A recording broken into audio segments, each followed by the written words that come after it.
नमस्कार मंडळी, आज आपण वांग्याची रस्सा भाजी बघणार आहे किंवा मसाली भाजी बघणार आहे। त्यासाठी वांग्याची भाजीची सर्व तयारी करून घ्यायची।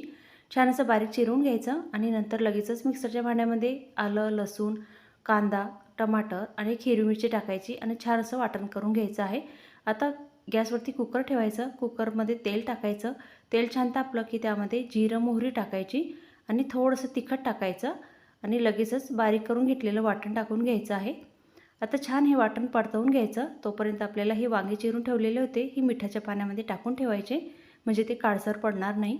आता मसाला छान 5 ते 10 मिनिट छान झालेला आहे। लगेचच त्यामध्ये गरम मसाला, धना पावडर, हळद पावडर टाकायची। थोडंसं तिखट कमी वाटतंय म्हणून थोडंसं तिखट टाकायचं।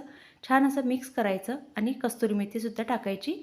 कस्तुरी मेथी टाकून झाल्यावरती छान असा मसाला मंद आचेवरती होऊ द्यायचा आणि यामध्ये शेंगदाणे बारीक करून टाकायचे। शेंगदाणेऐवजी तुम्ही खोबरं टाकलं तरीसुद्धा चालेल। थोडासा कोथिंबीर टाकायचा आणि छान असं मंद आचेवरती हा मसाला होऊ द्यायचा। लगेचच त्यामध्ये वांगे टाकायची, कोथिंबीर टाकायचा आणि चवीनुसार मीठ टाकायचं।